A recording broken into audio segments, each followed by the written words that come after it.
Week 2 of the Summoner Showdown Leaderboard is live. Aegon is slightly broken. Act 6.2 compensation is in and divides the community. And MCOC plans to honour Chadwick Boseman. Yes, hello everybody and welcome to the stacked news. Yes, the stacked news. We're so stacked. I say stacked as we've got a lot of news today. That's just basically it. And before getting into this news, please consider hitting the like button as well as subscribing with post notifications on all if you don't already do that. Thank you. And now on to the thank yous, and thank you to everybody that comes back each and every day to all of the content, not just the MCOC stuff, but supporting, watching, and also just getting involved and having a laugh with the videos. Does mean a lot to me that you can do that, but as well, those that support through the means of Patreon as well as YouTube membership, and on screen are those people. Thank you very much for those that do that. And I can't forget those lovely people over on Twitch. Thanks for an amazing Twitch stream last night. And as well, just to let you know, there is something special that's going on Twitch at the moment. Twitch is running September, which is a reduction in the cost of the subscription service. It's not affiliated with Twitch Prime or Prime Gaming, but if you did want to give a Twitch sub, then it does mean that it costs less, especially for the amount of time that you commit to it, as on screen at the moment, and I'll put a link in the description to explain more. And yes, thank you very much to everybody on screen that supports through Twitch subbing, Prime Gaming. It does mean a lot that you can do that, and it does massively support me as a creator, so thank you very much to those people on screen at the moment, and instructions should be following of how to do that. And remember, this is not an auto renew, unfortunately, and I really wish that Twitch would do that. But yeah, if you want to come by and renew, I should be live streaming tonight if I can get all my videos done, or I'll be on Thursday. We did a little bit of Fall Guys last night as well, so make sure to come on by to the streams.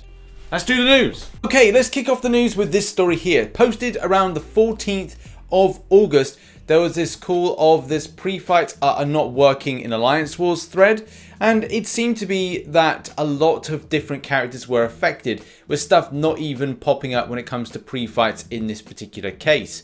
More so for those that use the likes of Human Torch. Human Torch is one of those go-to champions.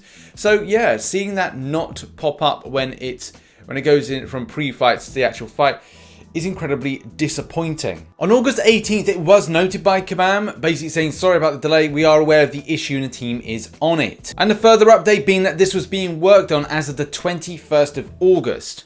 With the most recent update being here on the situation. Happy Friday, folks. The team has not forgotten about this, believe me. We truly appreciate your patience here as we are doing our best to resolve this as quickly as we can. We will be sure to let you know as soon as we have any word. Thank you so much for continuing to enjoy the other wonders of the contest. Cheers. This is one of these situations where I guess it means that certain champions that players wanted to use with pre-fight abilities which would benefit them in the case of doing things in Alliance Wars, because this is just strictly Alliance Wars, it's not going to be great. It's not great at all. It's not something that I would have thought would have been missed off from the update, but I guess this is one of the situations like Arcaban biting off more than they can chew with a lot of the stuff that they've promised the community. And little things like this, as well as a few other things like the Warlock missing off the SP1, and another story that we're going to talk about in a moment, just seems like, well, maybe it's time to focus on small little things like this, especially that the Labyrinth of Legends go into game and freeze thing, or press fight and then freeze thing, which again, we'll talk about in a minute.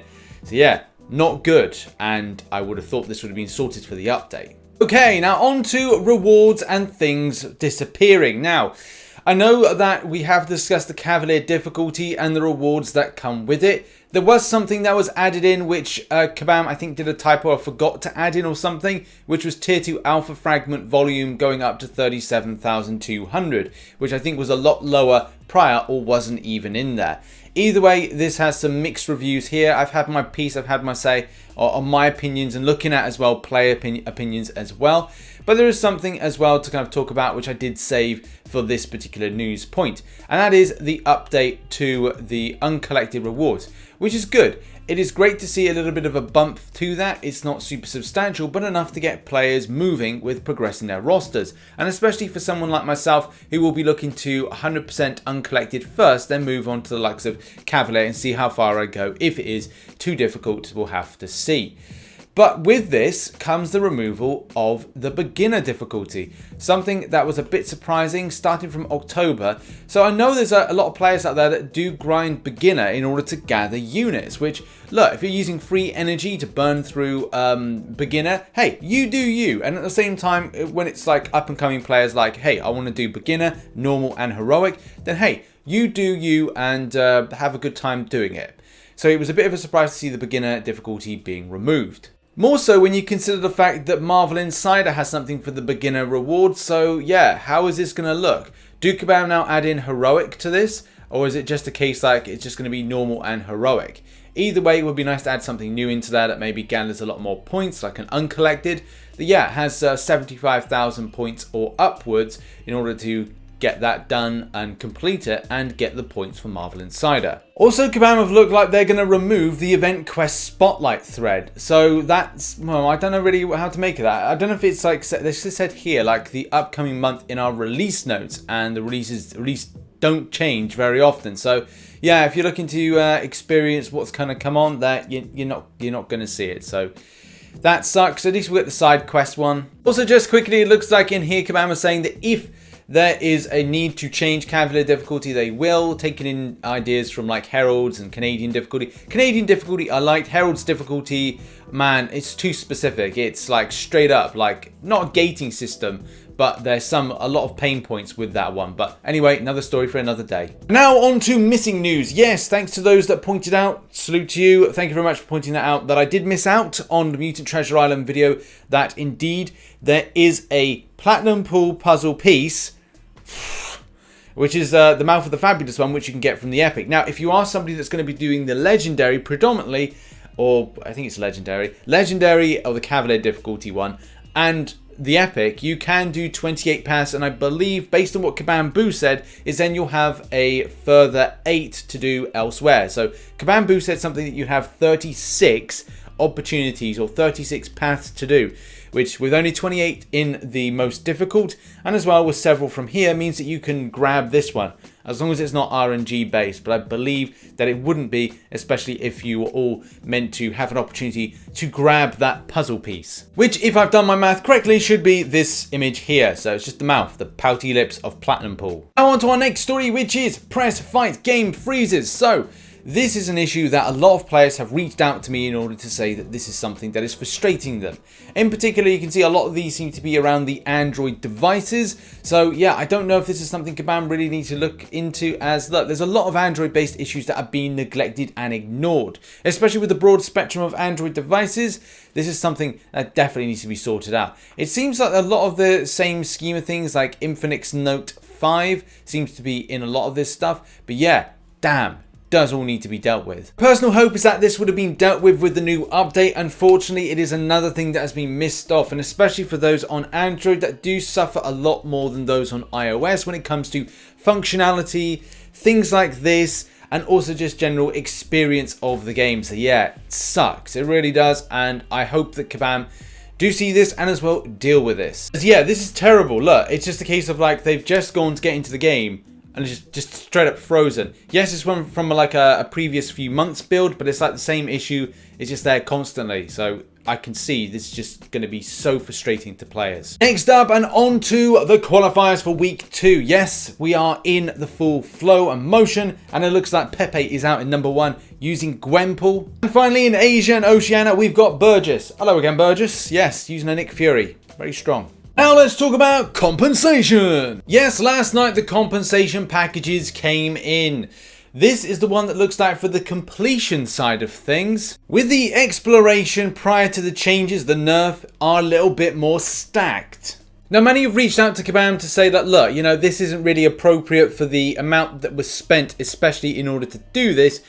And yes, just everybody was left quite disappointed. In particular, this response here to a summoner saying, thank you for contacting Kabam Sport. I understand you're concerned with recent conversation about the champion fight. Please know that the compensation packages are based on summoner's number of completion of the fight, which I don't think is very good, but we'll move on to that in a second. I reviewed my resources and can confirm that you're able to receive the appropriate compensation. Please see the list of items below from the compensation package. I hope that rectify your concern, blah, blah, blah, blah, blah. All in all, the situation is very mixed. I'd say slightly towards the point of like it is slightly unfair from what was got back to what was put in. And I would recommend anybody that, well, you can't go back in time, but I would say in future with stuff like this, try to grind out units for free in Arena so it doesn't feel so much of a bugbear if you'd spent money, because that's the thing, people would have spent money to gather units to then you spend on the revives to then get through said content. So that's the thing. It's all about what feels to be like a fair interaction for this, and as well what a fair compensation package would theoretically look like. The 100% completion or 100% exploration people that got something good, but the thing is, but they had to suffer through a lot as well. I'm probably thinking now they may have like 100%ed everything and now they don't have content to grind out. So hopefully there's something for them in the future. Either way, it does feel that a lot of players feel that this is not exactly in keeping with a fair receipt or fair compensation for what was actually put in, and kind of sucks to a degree. I personally would have liked to have seen more, but that's just it. Like, I just don't think that with previous times, because Kabam have compensated in the past with stuff like this, they've always been very stingy with what is a player's experience, from what they grinded to what they got out with it to what they spent, and those kind of things don't really kind of add up at all. Now, from checking some of the pages in this forum thread, it doesn't look like there's going to be any changes to the compensation, which is disappointing. So, unfortunately, I guess we've got to put up with this. In other very important news, and as a lot of you know, with the sad passing of Chadwick Boseman, we're looking towards Kabam as to what they are going to do to honour him, and as well honour him in game as well.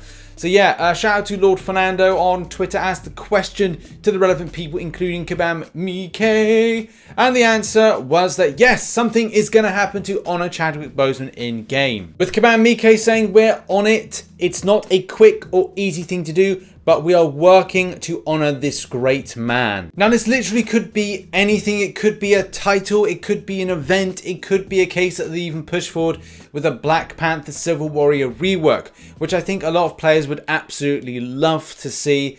And yeah, we'll throw it over to Kabam. If they said they're going to do something about this, then they will. And I'm glad that they have committed to do something. So yeah, we'll hopefully see something in the future. Okay, now on to an important story, and that is Aegon's persistent charges aren't working correctly. Also, if you managed to get this far into the video, love you lots. Thanks very much for the support. I said it was going to be a stacked news day with lots of stories being covered.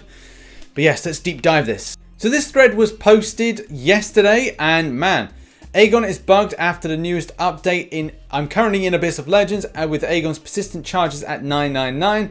At the start of the fight, he triggers his unstoppable, unblockable, true accuracy, true buffs just fine. But if you get hit even once, he loses the ability to trigger those buffs. As you know, getting hit with Aegon is one of the main ways to ramp up his damage. I wasted many revives on Punisher 2099 and currently on Loki while waiting for this to get fixed. I'm missing rewards from all other events like Herald, and am I going to be compensated for lost rewards and wasted revives? Now here's some of the footage in action, and we're just waiting for the champion to be hit in order to showcase this happening.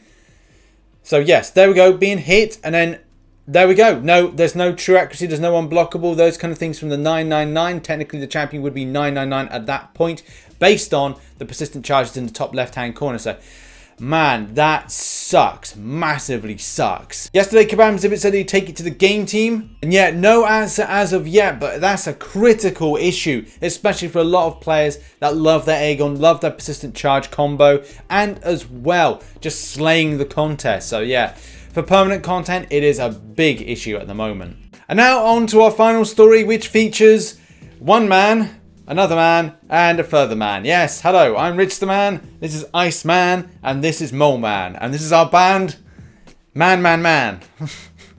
I don't know, you think of quick, snappy jokes off the top of your head. In any case, predictions. 50 mil for the 5-star I'm going with for Iceman 5-star. The 4-star I'm going with 6.2 mil, and Moleman I'm going with 2 mil flat. I just don't think the champion is as hyped, but from a point of view of just having him from a collector's piece, maybe 2.5 mil, but I feel that this champion will go 2 mil flat. Just a hunch that I have, but we'll see what happens at Sunday's results, or Monday's results, whenever I cover them. There we have it. That's been Marvel Contest of Champions news for Wednesday. There'll be so much content dropping today. Hopefully you're all excited. I don't know if I'll cover the Omega Quest today, as I think that because it's such a big piece of content and it's going to be a unit grinder, that I'll probably, or unit losser, so to speak, I'll probably do a video tomorrow on it. But we'll see. In any case, check out some content up there, some stuff down there, and I'll see you very soon. Bye-bye for now.